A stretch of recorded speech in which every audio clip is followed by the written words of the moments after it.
कृषि दर्शन कृषि दर्शन कृषि दर्शन कृषि दर्शन कृषि दर्शन कृषि दर्शन। नमस्कार, कृषि दर्शन कार्यक्रम में तमाम किसान भाइयों का स्वागत है। किसान भाइयों, आप सबों को गंदरू भाई की तरफ से नमस्कार। साथ ही साथ झुमकी बहन का भी तहे दिल से जोहार। तो झुमकी बहन, कार्यक्रम की शुरुआत की जाए। बिल्कुल, शुरुआत कीजिए। तो कार्यक्रम की शुरुआत हम करते हैं कृषि समाचार से। तो आइए देखते हैं कृषि समाचार। नमस्कार, कृषि समाचार में आपका स्वागत है। मैं हूं शशि। आइए देखते हैं आज कृषि समाचार में क्या है खास। रांची के मछली पालकों के निजी जमीन पर अनुदानित तालाब निर्माण की है योजना।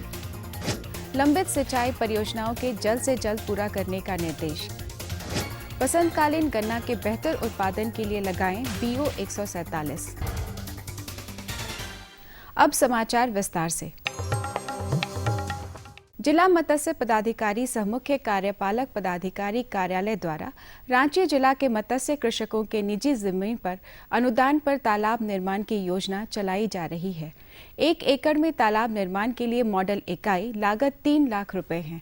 इसमें अनुसूचित जाति और जनजाति के लाभुकों को 90% अनुदान और अन्य कोटि के लाभुकों को 80% अनुदान की सुविधा मिलेगी। शेष राशि लाभुकों को स्वयं वहन करना होगा। आवेदन करने के लिए अंतिम तारीख 28 जनवरी 2015। पिछले दिनों जल संसाधन विभाग के प्रधान सचिव सुखदेव सिंह ने सिंचाई विभाग से जुड़े अधिकारियों के साथ एक समीक्षात्मक बैठक की। इस दौरान सुखदेव सिंह ने लंबित सिंचाई परियोजनाओं को जल्द से जल्द पूरा करने का निर्देश दिया। साथ ही उन्होंने इस वित्तीय वर्ष में बजट में ली गई योजनाओं के कार्य को पूरा करने के लिए अभियंताओं एवं संवेदकों पर दबाव बढ़ाने का निर्देश दिया। इसके अलावे मुख्य अभियंताओं को क्षेत्रों का दौरा करने और सिंचाई योजनाओं की गुणवत्ता से कोई समझौता नहीं करने को कहा। आलू फसल में अगेती या पिछेती अंगमारी रोग लग जाए तो उपज में भारी नुकसान होता है। आलू फसल की खेती कर रहे किसान अपनी फसल को इन रोगों से बचाने के लिए मैंकोजेब या सिक्सर नामक दवा से बने घोल का छिड़काव कर सकते हैं।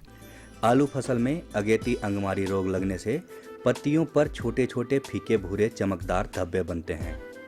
नीचे की पत्तियां पहले संक्रमित होती है, जहां से रोग ऊपर की ओर बढ़ता है। सूखे मौसम में धब्बे कड़े हो जाते हैं और पत्तियां सिकुड़कर गिर जाती हैं। जबकि पिछेती अंगमारी रोग को अनुकूल परिस्थितियां मिलने से पौधा का संपूर्ण भाग नष्ट हो जाता है। जैसे अभी के मौसम में पाला लगने की संभावना, तो जिस किसान भाइयों का खेत सूखा हुआ रहेगा उन्हें तुरंत जल्दी खेत को गीला करना पड़ेगा, क्योंकि खेत गीला करने से ठंड से वो बचाएगा, जिससे पाले लगने की संभावना कम हो जाती है। जो किसान गन्ना की बसंतकालीन खेती करना चाहते हैं वो फरवरी महीना में फसल लगाने का काम पूरा कर लें। गन्ना के बेहतर उत्पादन के लिए BO 147 नामक उन्नत प्रभेद लगाएं। ये झारखंड के कृषि मौसम के अनुकूल भी है और रोगरोधी भी है। गन्ना का उन्नत प्रभेद BO 147 लाल विगलन रोग अवरोधी है और सभी प्रकार की मिट्टियों के लिए उपयुक्त है। इस प्रभेद का गन्ना सीधा उजलापन लिए हरा रंग वाला और लंबा होता है। गांठ छोटा से मध्यम, गोल प्याजकारी आंख, मध्यम चौड़ी हरी पत्तियां ऊपर की ओर मुड़ी हुई होती हैं। इसमें 20 से 22% ब्रिक्स और 14 से 16% सुक्रोज पाया जाता है। इसकी उत्पादन क्षमता 1000 क्विंटल प्रति हेक्टेयर है। जो किसान व्यवस्थित और सुनियोजित तरीके से मधुमक्खी पालन कर रहे हैं उन्हें बड़ी मात्रा में वैज्ञानिक तरीके से मधुमक्खी के छत्ते से शहद निकालने की ज़रूरत होती है। आसानी और सुरक्षित तरीके से शहद निकालने के लिए किसान मधु निष्कासन यंत्र की मदद ले सकते हैं। आज हम जानेंगे मिर्च फसल की बीजोपचार विधि। खेती बाड़ी में जितना अधिक हो सके रासायनिक दवाइयों के उपयोग से बचना चाहिए। खेती में जैविक दवाइयों का व्यवहार मिट्टी, फसल और उपभोक्ता तीनों के सेहत के लिए फायदेमंद है। इसी कड़ी में आज किसान भाइयों को बताएंगे मिर्ची फसल का बीजोपचार। विधि बिल्कुल आसान है। स्यूडोमोनास क्लोरोसेंस सॉल्यूशन दवा की 5 मिलीलीटर मात्रा प्रति लीटर पानी की दर से घोल बनाकर उसमें 1 किलो मिर्च के बीज को 2 मिनट तक डुबाकर रखें। उसके बाद उसकी बुआई करें। और अब एक नजर राज्य के 5 प्रमुख शहरों के मौसम के मिजाज पर। आज राज्य के 5 प्रमुख नगरों के अधिकतम और न्यूनतम तापमान कुछ इस प्रकार दर्ज किए गए। रांची का अधिकतम तापमान 23 डिग्री सेल्सियस और न्यूनतम 8 डिग्री सेल्सियस। जमशेदपुर का अधिकतम तापमान 25 डिग्री सेल्सियस और न्यूनतम 13 डिग्री सेल्सियस। मेदिनीनगर का अधिकतम तापमान 24 डिग्री सेल्सियस और न्यूनतम 9 डिग्री सेल्सियस। देवघर का अधिकतम तापमान 24 डिग्री सेल्सियस और न्यूनतम 8 डिग्री सेल्सियस। वहीं धनबाद का अधिकतम तापमान 26 डिग्री सेल्सियस और न्यूनतम 10 डिग्री सेल्सियस दर्ज किया गया।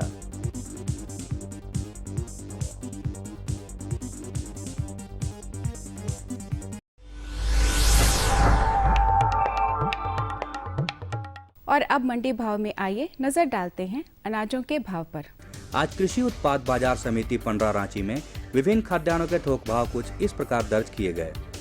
चावल मोटा 2000 रुपए से 2200 रुपए, चावल मध्यम 2200 रुपए से 2500 रुपए, चावल उत्तम 3550 रुपए से 4550 रुपए, गेहूं 1700 रुपए से 1900 रुपए, चना 3200 रुपए से 3400 रुपए, दाल अरहर 6750 रुपए से 7450 रुपए, दाल मसूर 6550 रुपए से 7150 रुपए, दाल चना 3550 रुपए से 4150 रुपए, सरसों तेल 8550 रुपए से 9650 रुपए, चीनी 3050 रुपए से 3250 रुपए, आलू 700 रुपए से 1000 रुपए और प्याज 1250 रुपए से 1650 रुपए प्रति क्विंटल रहा। कृषि समाचार में आज इतना ही। अगले दिन में अगले अंक में फिर मुलाकात होगी कुछ ताजा तरीन खबरों के साथ। तब तक के लिए दीजिए इजाजत। नमस्कार, जोहार। किसान भाइयों, अभी आप देख रहे थे कृषि समाचार, जिसमें कृषि से संबंधित तमाम तरह की जानकारी आपको मिली। मौसम के मिजाज से भी अवगत हुए और मंडी के भाव का भी पता चल गया। बिल्कुल। झुमकी बहन, अब क्या इरादा है? एक छोटा सा विराम ले लें। बिल्कुल ले लेते हैं। ये लो और बताओ। बस। अरे ये क्या भैया जी, बस इतनी सी रासायनिक खाद? किसानी छोड़ रहे हो क्या? किसानी नहीं, नादानी छोड़ रहे हैं। मिट्टी की जांच कराई है।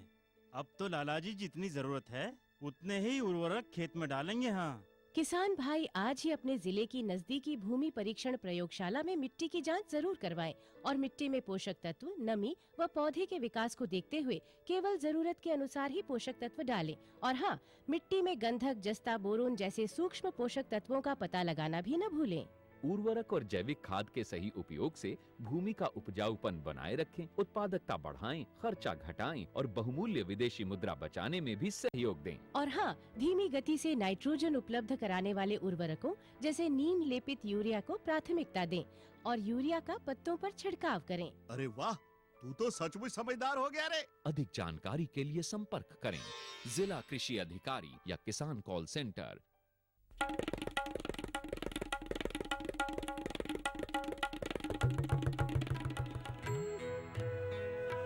अम्मा जी, मैं चली स्कूल पढ़ने। स्कूल? पर शादी के वक्त तो तूने कहा था कि तू पढ़ी लिखी है। अरे अम्मा जी, फार्म स्कूल जा रही हूँ, खेती की नई नई बातें सीखने। आप भी चलो ना। फार्म स्कूल, जहाँ खेतों में पैदावार बढ़ाने की हर बात किसानों को सिखाई जाती है, जैसे मिट्टी के हिसाब से सही खाद, बढ़िया बीज और जरूरत के मुताबिक कीटनाशक, ताकि कम लागत में अधिक मुनाफा। विराम के बाद एक बार फिर से स्वागत है आप सभी किसान भाई बहनों का। अब बारी है जानकारी की, तो गंद्रू भाई जानकारी का सिलसिला शुरू करते हैं। बिल्कुल कीजिए। तो किसान भाई, आप लोग भी तैयार हो जाइए। आज हम पहली जानकारी आपको देने जा रहे हैं टमाटर की खेती के बारे में।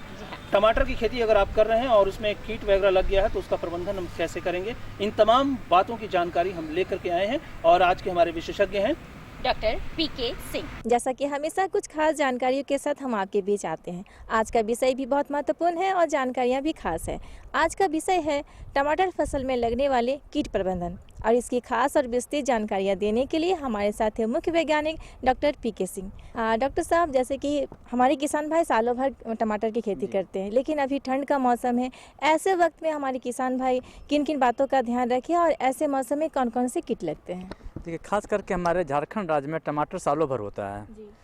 जब चूंकि एक फसल सालों भर होती रहती है तो कीट को भी सालों भर खाने के लिए कुछ न कुछ मिलते रहता है। तो ऐसी परिस्थितियों में टमाटर में बहुत सारे कीड़े लगते हैं और हमें काफ़ी नुकसान पहुंचाते हैं।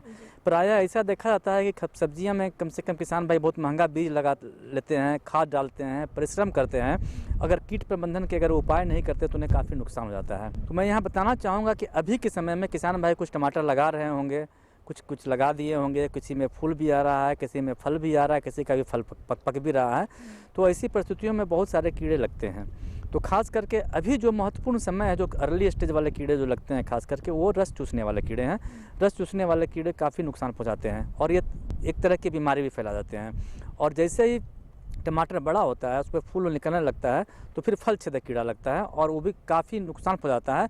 और यह देखा जाता है कि फल छेदक कीड़े से नुकसान कर देने पर थोड़ा सा भी फसल पर दाग आ जाता है, अगर थोड़ा सा भी छेद हो गया टमाटर के ऊपर, तो फिर बाजार मूल्य उसका बिल्कुल नहीं के बराबर हो जाता है और उससे किसान भाइयों को अच्छा मतलब टमाटर का दाम नहीं मिलता है। तो अगर फल छेद से उनको कीड़े का प्रकोप हो गया, तो यहाँ मैंने कहने का मतलब है कि जो किसान भाई अगर टमाटर लगा रहे हैं अभी, तो सबसे अच्छा उपाय ये है, अगर किसान भाई टमाटर लगा रहे हैं तो जैसे अभी नर्सरी तैयार कर लिए होंगे, तो वो जो पौधे लगाते हैं पौधों का बीज उपचार कर लें। उसके करने के लिए सबसे अच्छी दवा आती है ये इमिडाक्लोरोफिड। उसकी जो है 2 मिलीलीटर मात्रा को 1 लीटर पानी में मिला के घोल बना लें। और घोल बनाने के बाद जब जिस पौधों को लगाना है खेत में, उसको उखाड़ करके उसमें डाल दें, उसके जड़ को 2 से 3 घंटा तक डुबा दें और उसके बाद उन्हें लगाएं। अगर ऐसा कर देंगे किसान भाई, तो जो रस चूसने वाले कीड़े खास करके माहू है, सफ़ेद मक्खी है, उससे करीब 1 से 1.5 महीने तक उसका बचाव हो जाता है। तो मैं खास करके उन किसानों को आगे के लिए जो अभी टमाटर लगा रहे हैं, मान लीजिए जो किसान भाई टमाटर अभी लगा दिए हैं और अगर देख रहे हैं कि उनके खेत में टमाटर की पत्तियां सिकुड़ जैसी रही है, कुकुड़ जाती है, तो ये एक कीड़ा जो होता है रस चूसने वाला कीड़ा है, सफ़ेद मक्खी, और वो काफ़ी नुकसान पहुंचाता है। और ये करता क्या है कि नुकसान पहुंचाने से ज़्यादा ये बीमारी को फैलाता है। अगर वो एक रोगग्रस्त पौधे को पर अगर खा करके फिर स्वस्थ पौधे पर जाता है तो वो बीमारी चली जाती है। तो खास करके तो ऐसे समय में किसान भाइयों के लिए मैं ये बताना चाहूँगा, अगर रस चूसने वाले कीड़े लगे हुए हैं तो अब एक दवा आती है इमिडाक्लोरोफिड, जैसा मैंने पहले बताया था, उसकी जो है 1 मिलीलीटर मात्रा को 1 लीटर पानी में मिला के घोल बना लें और घोल बनाने के बाद उसका आप छिड़काव कर दें। तो इससे जो है रस चूसने वाले कीड़े लगे हुए हैं उसका नियंत्रण हो जाएगा। और यहाँ किसान भाइयों को यहाँ यह ध्यान देना जरूरी है कि जो रोगग्रस्त पौधे जो कि सफ़ेद मक्खी से फैलता है, तो उसको उखाड़ करके वो कहीं ज़मीन में गाड़ करके या जला करके उसको नष्ट कर दें। अगर वो खेत में रहेगा तो वो जो उसको सफ़ेद मक्खी या माहू कीड़ा जाके खाएगी, फिर दूसरे स्वस्थ पौधे पर जाएगी, बीमारी फैलाएगी। तो एक उपाय ये भी करें, तो इससे भी होगा कि आपको रस चूसने वाला कीड़े से काफ़ी उसका नियंत्रण हो जाएगा। लेकिन जैसे टमाटर लगा लिए, उसके बाद उनको ये लक्षण दिखाई पड़ा, फिर इसके बाद उपचार हुआ, कहीं ऐसे शुरुआत के दौर में क्या कुछ खास बातें को ध्यान में रखें ताकि इन सब चीज़ों से झेलना ही न पड़े और इन सब चीज़ों से मुक्ति मिल जाए? देखिए, सबसे बड़ी बात है कि टमाटर में जो फल छेदक कीड़ा जो लगता है, अगर शुरुआती समय से हम लोग ध्यान दें तो उसमें हम लोग को दवा डालने की ज़रूरत ना पड़े। इसके लिए सबसे ज़रूरी बात यह है कि हम खेत की मॉनिटरिंग कर रहे हैं, खेत में घूम के देखते रहें कि लगा कि नहीं लगा है। और अगर सबसे बढ़िया मॉनिटरिंग के लिए एक गंध पास हो जाता है जिसको फेरोमोन ट्रैप कहते हैं, उसको 1 हेक्टेयर में अगर 5 लगा दें, और उसमें होता है कि एक ल्योर रहता है, लगा रहता है, वो बाज़ार में उपलब्ध भी है, उसमें के महक से कीड़े आ करके फंसते जाते हैं। अगर किसान भाई अगर देखें कि अगर एक रात में 5 कीड़े फंस गए हैं, उसके पतंगे पीले पीले से होते हैं, बड़े बड़े से, अगर तो इसका मतलब है सोच ले कि ये कीट का प्रकोप होने वाला है, हमें दवा डालने की ज़रूरत है। अगर नहीं फंसा है तो डालने की ज़रूरत है। और दूसरी सबसे महत्वपूर्ण जानकारी ये है कि चूँकि सब्जियाँ हम खाते हैं और उस पर हम अगर जहरीली कीटनाशक दवा का छिड़काव करेंगे तो उससे काफ़ी नुकसान होगा।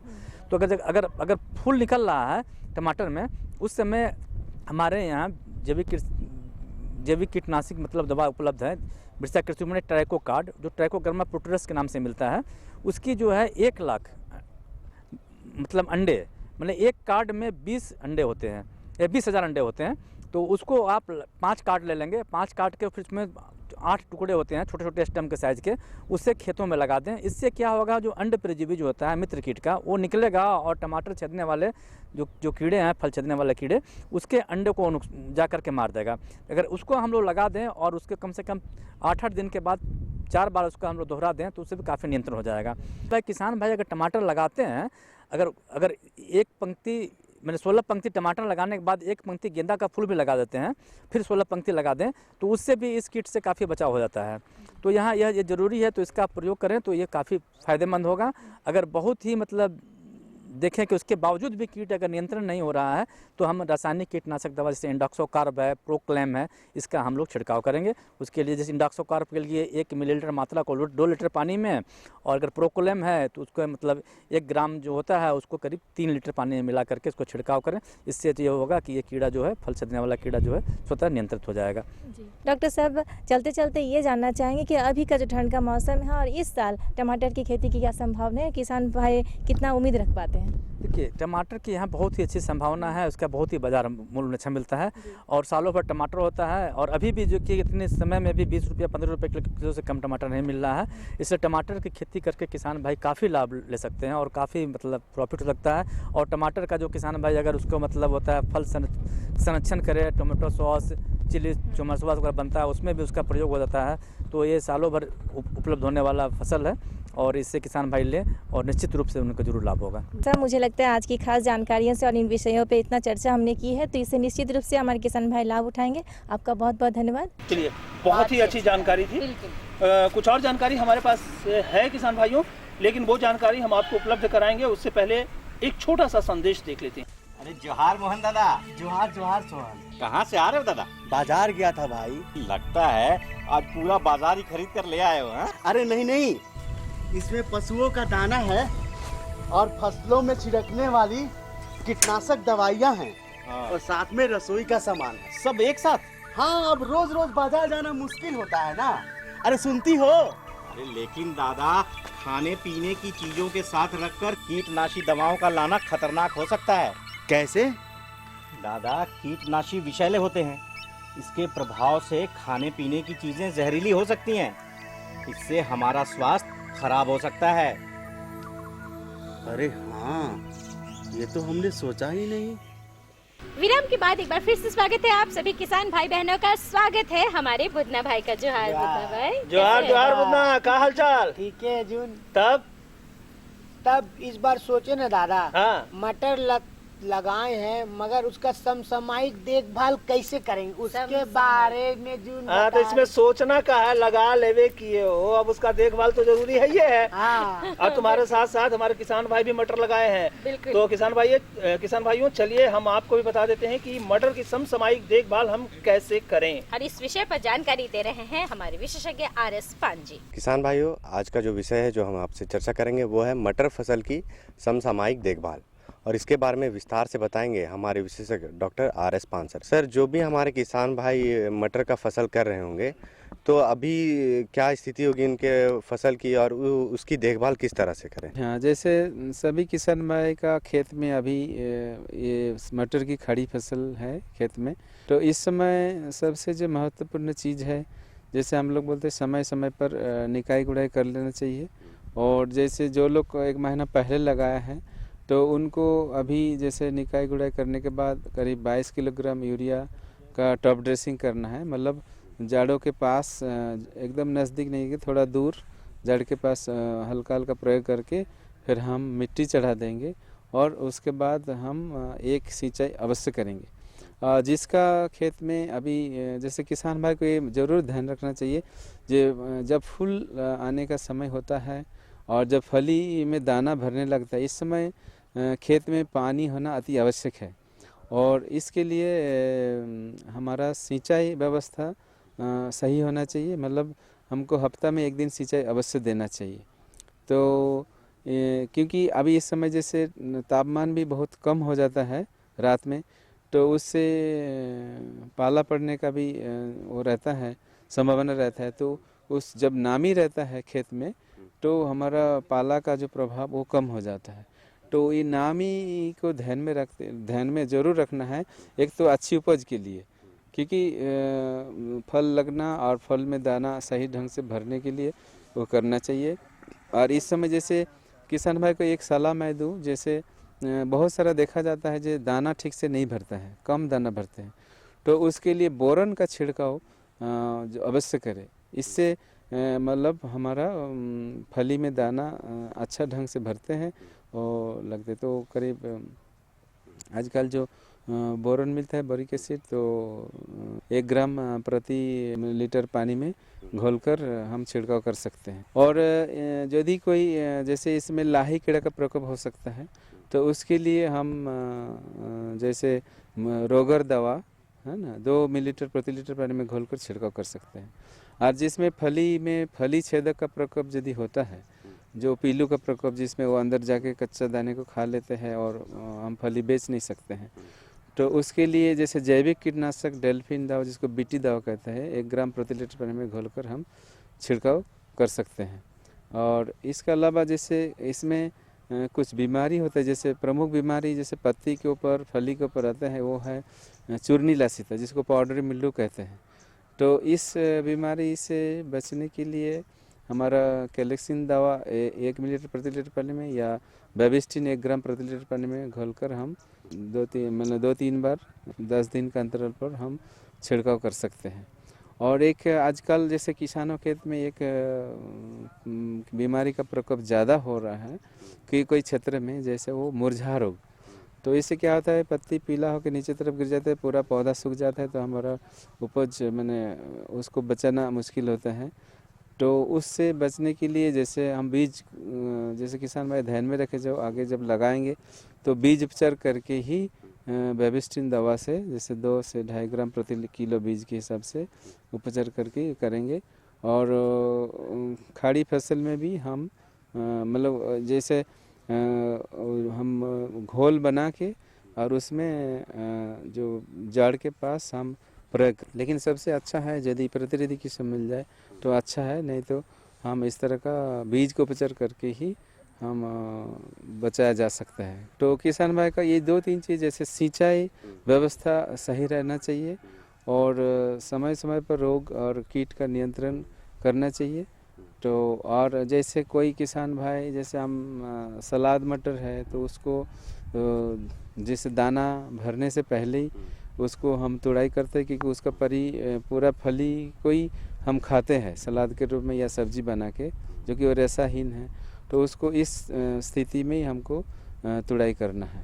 तो ये चीज़ किसान भाई ध्यान में रखे तो इससे उनको फ़ायदा होगा। सर, हमारे कुछ किसान भाई जो कि देर से लगाए हैं मटर की खेती, वो अपनी फसलों का देखभाल किस तरह से करें? देर लगाए मतलब जो दिसंबर में लगाया है तो उसका अभी जैसे समय समय पर निकाई करता है ना, जैसे 1 महीना यदि 25 दिन या 30 दिन हो गया है फसल, तो अभी वो 22 किलोग्राम यूरिया टॉप ड्रेसिंग के रूप में प्रयोग करेंगे। यदि केंचुआ खाद है उसके साथ मिला कर भी कर सकते हैं, करके फिर वो मिट्टी चढ़ा देना चाहिए, जिससे जो जाड़ का वृद्धि विकास अच्छा से हो, पौधा को एक सपोर्ट मिले मिट्टी का, जिससे उसका वृद्धि विकास अच्छा हो।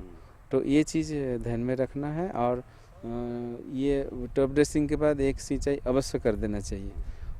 तो और ये ध्यान में रखना है, जैसे जिसका उसमें जैसे जो अगेती किस्म लगाया है तो उसमें करीब 30 दिन में फूल आ जाती है। तो इस समय वही हम बोले मतलब सिंचाई में कमी नहीं होना चाहिए, उससे पाला से भी हम रोका जा सकता है पौधा को। और हमारा उपज में वृद्धि के लिए मैंने अच्छा दाना भरने के लिए, पुष्ट दाना भरने के लिए, अच्छा फसल के लिए नामी का मात्रा सही रहना चाहिए। तो ये चीज़ ज़रूर ध्यान में रखें। किसान भाई, जैसा कि आप सब जानते हैं अभी जाड़े का मौसम है, और सर जैसा कि अभी जाड़े का मौसम है और जिस तरह से वो हमारे किसान भाई अपने फसलों को जाड़े के प्रकोप से किस तरह से बचा सकते हैं, क्या हानि क्या लाभ उनके फसल को भी मिल रहा है? जाड़े से बचाने के लिए जैसे मैंने बताया नामी का मात्रा सही होना चाहिए। तो उससे जो ठंडा का जो प्रकोप है, जैसे जिस समय रात में तापमान बहुत घट जाता है तो उस समय यदि नामी कमी है तो उससे हमारा पौधा को हानि पहुंच सकता है। तो इसीलिए मैंने हफ्ता में 1 बार पानी देना आवश्यक है। तो ये चीज़ किसान भाई ज़रूर ध्यान में रखें। जो ठंडा से यदि उसको बचाना है तो हमारा ज़मीन में नामी का मात्रा सही ढंग से रहे। और यदि कोई बीमारी का प्रकोप हो तो जैसे मैंने बताया, जो फफूंदीनाशक के लिए, चूर्णी लासिता के लिए हम कैलेक्सिन या बेबिस्टिन दवा का छिड़काव करें, तो इससे हमको पौधा को सुरक्षा मिल जाएगी। और सबसे बड़ी जो बात है जो किसान भाई ये ध्यान में रखे, हमारा खेत साफ सुथरा रहे, मैंने समय समय पर निकाई गुड़ाई करते रहे और मिट्टी चढ़ाते रहे। मैंने चढ़ाना चाहिए समय पर, जैसे 25 से 30 दिन में, और नामी का मात्रा सही रहे जिससे उसमें पौधा का वृद्धि एवं विकास, मतलब फूल आना सही समय पर फूल आएगा और फूल में जो मटर में जो दाना वो सही ढंग से भरते हैं। और जैसे मैंने बताया जो बोरन का छिड़काव करने से भी उसमें फली में दाना का जो जो लगता है वो सही ढंग से लगेगा, संख्या में भी वृद्धि होगी, तो उससे उपज में भी वृद्धि होगी। किसान भाइयों, आपने देखा हमारे विशेषज्ञ ने आपको मटर की फसल खेती के लिए समसामयिक देखभाल के बारे में कितनी अच्छी जानकारी दी। अगर आप इन बातों को ध्यान में रखेंगे और इनका पालन करेंगे तो आप अवश्य ही लाभान्वित होंगे। और सर, आपने हमारे किसान भाइयों की इतनी अच्छी जानकारी दी, उसके लिए आपका बहुत बहुत धन्यवाद। चलिए, बहुत ही अच्छी जानकारी थी, क्यों बुधना? आपको पता चल गया ना कि टमाटर की खेती में क्या करना है अभी। नहीं करेगा तो मटर खराब हो जाएगा, मटर खराब हो जाएगा, उत्पादन नहीं होगा। तो हमारे विशेषज्ञ महोदय जो भी कुछ बताते हैं किसान भाइयों, उस पर आप भी अमल कीजिए, आपका उत्पादन अच्छा होगा। लेकिन अब हमें लगता है कि हमारे कार्यक्रम का समय समाप्त होने वाला है, लेकिन थोड़ा सा समय बचा हुआ है किसान भाइयों, तो चलिए हम आपको लिए चलते हैं IMD पुणे। भारतीय मौसम विभाग पुणे से प्राप्त आज का मौसम पूर्वानुमान इस प्रकार है। आकाश में बादल रह सकते हैं। हवा की दिशा उत्तर से पूर्व की ओर होगी, जिसकी गति 9 किलोमीटर प्रति घंटा रह सकती है। आज का अधिकतम तापमान 22 डिग्री सेल्सियस और न्यूनतम 9 डिग्री सेल्सियस रहने का अनुमान है। अब मौसम पूर्वानुमान पर आधारित कृषि सलाह। अभी दलहनी और तेलहनी फसलों में निकाई गुड़ाई करें। मसूर और चना में बुआई के 50 से 55 दिनों बाद फूल आने के पहले एक सिंचाई जरूर करें। विभिन्न फसलों को पाला से बचाने के लिए मिट्टी में नमी की कमी न होने दें। आवश्यकता अनुसार नियमित सिंचाई करते रहें। अरहर फसल को फली छेदक कीट से बचाने के लिए मोनोक्रोटोफास 1 मिलीलीटर प्रति लीटर पानी की दर से घोल बनाकर छिड़काव करें। ये काम भी हमारा पूरा हुआ। कौन सा काम बाकी रह गया बुधना? जून पता बताना है, ताकि आप अपने सुझाव और समस्या हम तक लिख कर भेज सके। हमारा पता फटाफट नोट कीजिए। हमारा पता है कार्यक्रम कृषि दर्शन, कृषि प्रकोष्ठ द्वारा केंद्र निदेशक, दूरदर्शन केंद्र, रातू रोड, रांची। पिन संख्या है 834-001। तो हमें रहेगा आपके खतों का बेसब्री से इंतजार। लिखना बिल्कुल मत भूलिएगा। तो किसान भाइयों, इसी के साथ हम सबों को दीजिए अनुमति। नमस्कार।